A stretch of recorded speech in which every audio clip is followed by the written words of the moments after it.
आजचा दिवस खरं तर आपल्या सगळ्यांच्याच आयुष्यातला एक अनोखा दिवस आहे. खास करून माझ्या आयुष्यामध्ये या दिवसाला विशेष महत्व आहे.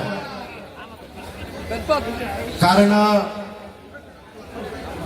ज्या एका कार्यकर्त्याला तुम्ही सगळ्यांनी ताकद दिली, ती ताकद देत असताना तुम्हाला असं कुठेतरी वाटलं असेल की हो, हा जरा बरं काम करणारा कार्यकर्ता आहे, याच्या मागे आपण आशीर्वाद ठेवले पाहिजेत, याला कुठेतरी ऊर्जा दिली पाहिजे, या ऊर्जेचं हा कुठेतरी सोनं करेल आणि त्या माध्यमातून समाजसेवेचा घेतलेला हा वसा पुढे घेऊन जाईल, अशी भावना अनेकांच्या बोलण्यातनं मला जाणवली. मग ते माझ्या प्रभागातले नागरिक असतील, माझ्या या पनवेल मधले रहिवासी असतील, किंवा महाराष्ट्राच्या कानाकोपऱ्यातून ज्यांनी मला आजपर्यंत प्रेम दिलं, ते सगळे आमचे युवा सहकारी किंवा माता भगिनी असतील. या सगळ्यांनी जी ताकद मला दिली, त्याची सुरुवात शोधायची म्हटलं तर कुठेतरी 22 वर्षापूर्वी जावं लागेल. आणि त्या कार्यकर्त्याला तुम्ही कुठेतरी समाजकारणात एस्टॅब्लिश केलं. 2017ला त्या कार्यकर्त्याचा कुठेतरी एक जनसेवक, नगरसेवक घडवला आणि तुम्ही त्याला नगरसेवक केलं. म्हणून पक्षाने मला ताकद दिली आणि पनवेल महानगरपालिकेचा उपमहापौर होण्याचा बहुमान हा तुमच्यामुळे मला मिळाला. याची सुरुवात कुठे आहे तर 22 वर्षापूर्वी तुम्ही जी ताकद द्यायला सुरुवात केली, त्याच्यामध्ये याचं कुठेतरी रहस्य लपलेलं आहे. उपमहापौर हे सन्मानाचं पद, बहुमानाचं पद माझ्यासाठी खरंच मोठं होतं. खरंच ती खूप मोठी संधी होती. त्या माध्यमातून कुठेतरी बरं काम करण्याचा आपण सगळ्यांनी मिळून प्रयत्न केला. जे जे प्रश्न माझ्यापर्यंत आले, जे जे मी काही महाराष्ट्रभरात, देशभरात बघितलं, त्या आपल्या प्रभागात, या पनवेल नगरीत कसं होऊ शकेल याचा प्रयत्न करण्याचा मी प्रयत्न केला. आणि तो प्रयत्न कुठेतरी बरा झाला असावा. पक्षाला त्या ठिकाणी असं वाटलं की या युवा कार्यकर्त्याला, ज्यांनी पनवेलमध्ये तालुक्यापासून कामाला सुरुवात केली, जिल्ह्याचं नेतृत्व केलं, युवा संघटनेमध्ये काम केलं, त्या पदाधिकाऱ्याला आदरणीय देवेंद्र फडणवीस साहेब, तेव्हाचे अध्यक्ष आदरणीय चंद्रकांतदादा पाटील यांनी महाराष्ट्राचं भारतीय जनता पार्टीच्या युवा मोर्चाचं प्रदेश अध्यक्ष केलं. ते पण तुमच्याच सगळ्यांमुळे. म्हणजे जर का तुम्ही नगरसेवक नसतं केलं तर मी उपमहापौर नसतो झालो आणि महाराष्ट्राच्या राजकारणात सगळ्यात महत्वाचं पद भारतीय जनता पार्टीमध्ये युवा संघटनेचं मानलं जातं, ते प्रदेश अध्यक्ष पदाची जबाबदारी कदाचित मला मिळालीच नसती. ती जबाबदारी मिळू शकली तुमच्या आशीर्वादामुळे. त्या जबाबदारीला न्याय देण्याचा कुठेतरी प्रयत्न केला. राज्यात सत्ता नव्हती, युवांचे असंख्य प्रश्न होते, विद्यार्थ्यांचे असंख्य प्रश्न होते, रोज त्याला वाचा फोडण्याची गरज होती. या महाराष्ट्रामध्ये तुमच्या सदिच्छांच्या जोरावर आणि माझ्या युवा सहकाऱ्यांच्या ताकदीवरती महाराष्ट्रात 75 मोठी आंदोलनं करण्याचं काम आपण त्या ठिकाणी केलं. त्यावेळेचे सगळे प्रस्थापित नेते, मग उद्धव ठाकरे असतील किंवा अन्य सगळे तत्कालीन मोठे नेते असतील, नवाब मलिकच्या घराला घेराव घालण्यापासून उद्धव ठाकरेंची मिसमॅनेजमेंट कोरोनामधली, त्यांच्या घरात गाडीचा ताफा त्या ठिकाणी सांगलीमध्ये अडवण्याचं काम सुद्धा करण्याचं काम आम्ही त्या ठिकाणी केलं. या संघर्ष कुठेतरी पार्टीला बरा वाटला असावा. जे त्या ठिकाणी नेते मंडळींनी सांगितलं, त्यांची जी विजन होती, कधी सांगितलं सुद्धा नाही तरी सुद्धा ती विजन आम्ही ओळखली आणि त्या पद्धतीनं पार्टीला जे अपेक्षित आहे, नेतृत्वाला जे अपेक्षित आहे ते करण्याचा प्रयत्न केला. 2 वर्षाची युवा मोर्चाची कारकीर्द होती, सत्ता नव्हती, संघर्षाचा काळ होता. संघर्ष केला, अनेक गुन्हे दाखल झाले, पण ते गुन्हे अंगावर घेतले. मग एमपीएससीच्या विद्यार्थ्यांचा पुण्यातला प्रश्न असेल किंवा आमचे संगणक परिचालक असतील, जे महाराष्ट्रभरातनं आझाद मैदानावर त्या ठिकाणी उपोषणाला बसले होते, त्या ठिकाणी त्यांना न्याय मिळवून देण्याचा प्रश्न असेल, असे अनेक प्रश्न सोडवण्याचं काम त्या ठिकाणी केलं. आणि म्हणून आदरणीय फडणवीस साहेब, तेव्हाचे आमचे प्रभारी चंद्रशेखर बावनकुळे साहेब, तेव्हाचे प्रदेशाध्यक्ष चंद्रकांतदादा पाटील यांनी ताकद दिली, प्रेम दिलं. आणि त्या ठिकाणी युवा मोर्चाचा अध्यक्ष असतो तो पुढच्या वेळेच्या टर्म मध्ये त्याला कुठेतरी जिल्ह्यामध्ये पाठवतात, पुन्हा जिल्ह्याचा अध्यक्ष करतात, किंवा जरा काम बरंच वाटलं तर राज्याचा सचिव वगैरे करून त्याला सन्मान देण्याचा प्रयत्न केला जातो. पण पार्टीनं जे भरभरून दिलं त्याला खऱ्या अर्थानं उपकार म्हणू शकतो की भारतीय जनता पार्टी सारख्या इतक्या विशाल मोठ्या पार्टीमध्ये पार्टीचा महासचिव होणं हे अवघड असतं. पण भारतीय जनता पार्टीने मला राज्याचं महासचिव,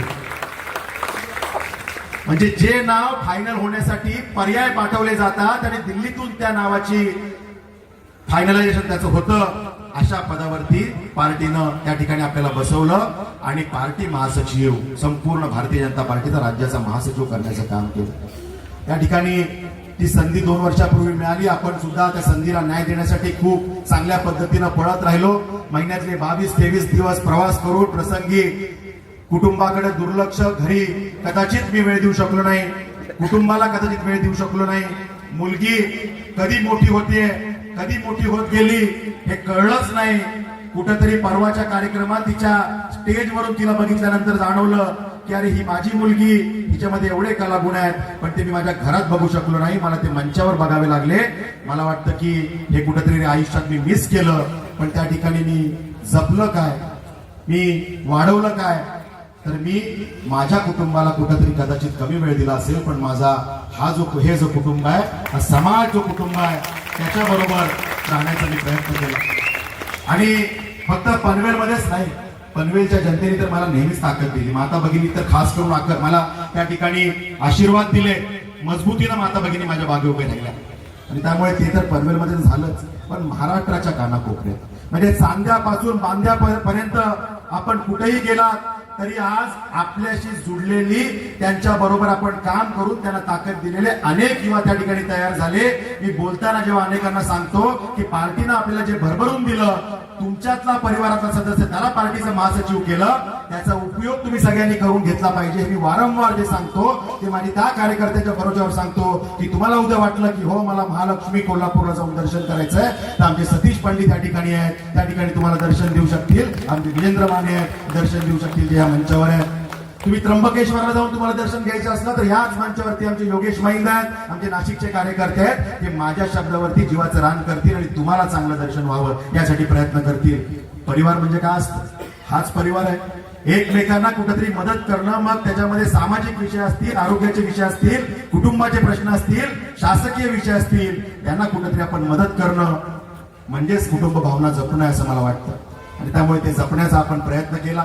महाराष्ट्राच्या कानाकोपऱ्यात तो प्रयत्न यशस्वी झाला. आणि राज्यात चांगलं काम सुरू असताना, पार्टीचा महासचिव म्हणून खूप मोठी जबाबदारी असताना आणि निवडणुका तोंडावर असताना त्या ठिकाणी काम काम, खूप कामाचं प्रेशर आहे, निवडणुका समोर आहेत, विरोधी पक्ष कुठेतरी जनतेला मिसगाईड करण्याचा प्रयत्न करतोय, गुमराह करण्याचा प्रयत्न करतोय. अशा वेळेला आपल्या मनात मला काहीतरी मिळावं ही कुठलीही अपेक्षा नसताना, पार्टी मला काहीतरी देईल ही कुठलीही अपेक्षा नसताना, आदरणीय देवेंद्र फडणवीस साहेब, आदरणीय चंद्रशेखर बावनकुळे साहेब, आमचे सगळेच नेते, मी मनापासून त्यांचा आभारी आहे की आज तुमच्या सगळ्यांच्या परिवाराच्या सदस्याला थेट आमदार करण्याचं काम या पक्ष नेतृत्वाने केलेलं आहे. अनेक मंडळी या ठिकाणी आहेत ज्यांनी सांगितलं होतं विक्रांत आम्हाला तुला आमदार होताना बघायचं आहे. आमचे सत्यवान पाटील सर रस्ते आहेत त्या ठिकाणी ढसाढसा रडले. मला साळवी काकांची आठवण होते की त्यांचं स्वप्न होतं की मला तुला आमदार बघायचंय, त्याच आपल्याला नाहीये. थोडा शानेक मंडळी आहेत की ज्यांनी मला आपल्या मुलाप्रमाणे प्रेम दिलेलं. आणि त्यामुळे माझं जे कर्तव्य आहे, तुमच्या सगळ्यांच्या आशीर्वादातून, प्रेमातून, त्याच्या ऋणातून मी कधीच उतराई होऊ शकणार नाही. पण ही जी काही ताकद आपल्याला पार्टीने दिली, ती ताकद आपल्याला सगळ्यांना मिळून वाढवायची आहे. त्याचा उपयोग समाजसेवेसाठी आपल्याला करून घ्यायचा आहे. आपल्या कुटुंबातल्या प्रत्येक सदस्याला त्याचा कसा उपयोग होईल हा आपल्याला करून घ्यायचा आहे. आणि एक समाज म्हणून आपण काही कॉन्ट्रीब्युशन देऊ शकतो का, हा प्रयत्न आपल्या सगळ्यांना करायचा आहे. आणि त्यासाठी मला तुमच्या सगळ्यांच्या मदतीची गरज आहे. म्हणजे आज पार्टीने आपल्याला हे सगळं दिलं, इतकी ताकद दिली. 22 वर्षाचा मी माझा प्रवास तुम्हाला 5 मिनिटात सांगण्याचा प्रयत्न केला. पुन्हा याचं मूळ कुठं शोधायला गेलो तर 40 वर्ष मागे जावं लागेल. याची सुरुवात 40 वर्षापूर्वी झाली की या रायगडच्या राजकारणामध्ये भारतीय जनता पार्टीचं फार विशेष स्थान नव्हतं. तेव्हा या ठिकाणी प्रस्थापित शेतकरी कामगार पक्ष असेल, काँग्रेस असेल, त्यांची सत्ता होती. आणि त्या काळामध्ये भारतीय जनता पार्टीची राज्यात, केंद्रात सत्ता येईल असं कुठलंही चिन्ह नव्हतं. म्हणजे अगली बारी अटल बिहारी ही घोषणा देत देत अनेक निवडणुका लढण्याचा प्रयत्न त्या काळात आम्ही केला. मी तर खूप नौका होतो, पण त्या काळात जे नेतृत्व निस्वार्थीपणे कुठल्याही विषयाची अपेक्षा न करता अनेक आमिष दिली गेली पण त्याला बळी न पडता संघर्ष काय असतो याची व्याख्या ज्यांनी रायगडच्या राजकारणाला दिली ते नाव म्हणजे सन्माननीय बाळासाहेब पाटील. म्हणजे एकीकडे आजच्या महाराष्ट्राच्या राजकारणामध्ये मला काहीतरी मिळालं पाहिजे म्हणून 10 वेळा पक्षांतर करणारी मंडळी एका बाजूला, माझ्या परिवाराचं भलं व्हायला पाहिजे यासाठी तत्व भासनात गुंडाळून बसणारी मंडळी एका बाजूला. पण मला माझ्या परिवाराशी काही घेणं नाही, माझ्या पार्टीची विचारधारा खालपर्यंत पोहोचली पाहिजे. जे स्वप्न पंडित दीनदयाळ उपाध्यायांनी आम्हाला दिलं, जे अंत्योदयाचं स्वप्न आहे, रांगेतल्या शेवटच्या व्यक्तीच्या डोळ्यातले अश्रू जोपर्यंत आम्ही पुसत नाही, त्याच्या चेहऱ्यावर जोपर्यंत हसू उमलवत नाही, तोपर्यंत आमची विकासाची व्याख्या पूर्णच होत नाही. हे स्वप्न ज्यांनी आम्हाला दिलं ती व्याख्या घेऊन काम करणारं नेतृत्व म्हणजे बाळासाहेब पाटील. आणि मग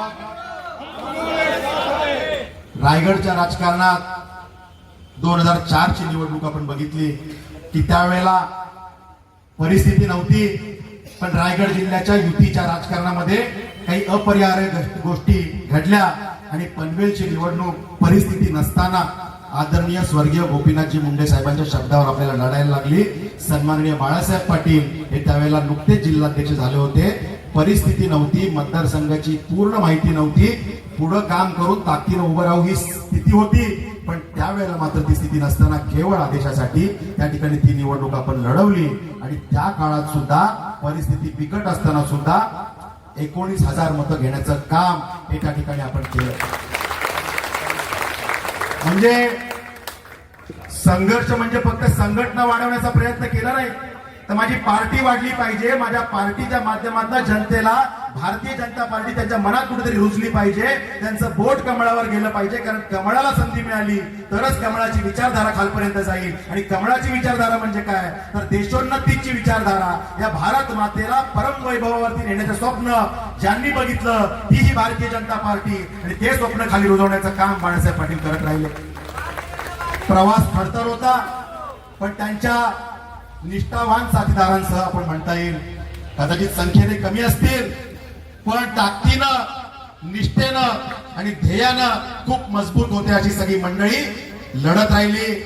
आणि त्या ठिकाणी 2014ला आपण बघितलं की आदरणीय मोदीजींची जी लाट होती, सुनामी होती, त्यावेळेला एक वातावरण तयार झालं आणि एक चित्र त्या ठिकाणी तयार झालं की हो, पनवेल विधानसभेत सुद्धा कमळ उमलू शकतं. त्या ठिकाणी आपण सगळ्यांनी प्रयत्न केला.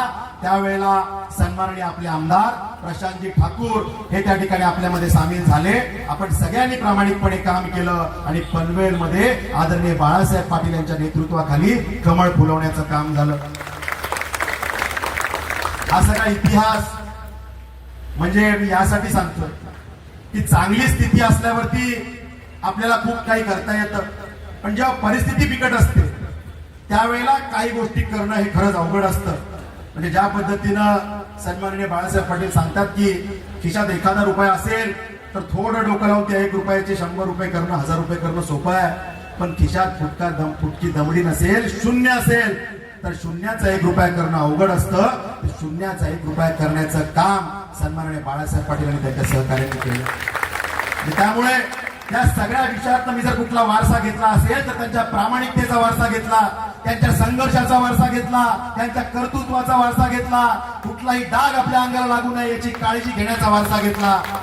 आणि त्या पद्धतीनं महाराष्ट्राच्या राजकारणात मी एक तत्व मात्र पाळलं की मी स्वतःला जर प्रूव्ह करू शकलो नाही, मी स्वतःला जर का मैदानात झोकून देऊन माझ्या ताकदीवरती जर का ही गोष्ट मला मिळते अशी परिस्थिती तयार करू शकलो नाही तर मला राजकारणात काहीही नको. मी केवळ कोणाचा तरी मुलगा आहे म्हणून जर का मला कोणी काही देणार असेल तर मला कधीही नको, त्या भूमिकेत मी राहिलो. आणि त्या पद्धतीनं काम करत करत एक एक पायरी हळूहळू चढत त्या ठिकाणी समोर गेलो. अनेकांना असं वाटतं की विक्रांतचं चांगलं झालं, खूप लवकर त्याला हे मिळालं. कदाचित माझ्या कमी वयात मला हे मिळालं असेल, हे सत्य आहे. पण मी सुरुवात वयाच्या 16व्या वर्षी केली आणि 22 वर्ष सातत्याने काम करतोय. हे सुद्धा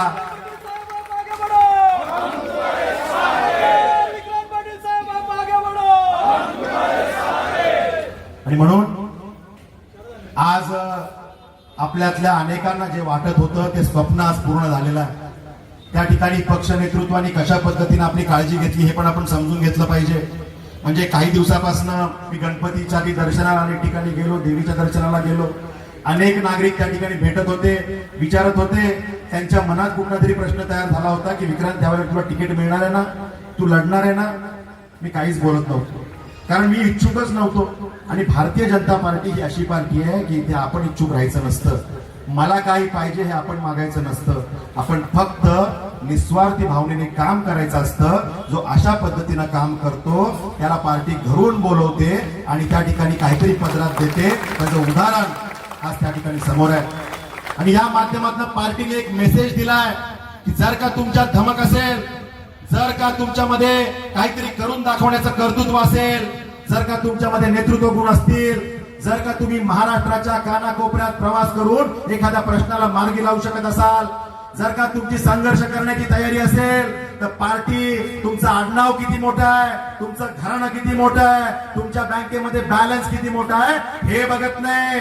त्या ठिकाणी कुठल्याही सामान्य परिवारातल्या कार्यकर्त्याला त्या ठिकाणी आमदार करण्याचं काम ही भारतीय जनता पार्टी आदरणीय फडणवीस साहेब, आदरणीय आमचं सगळं नेतृत्व करतं. हा मेसेज या माध्यमातून दिलेला आहे.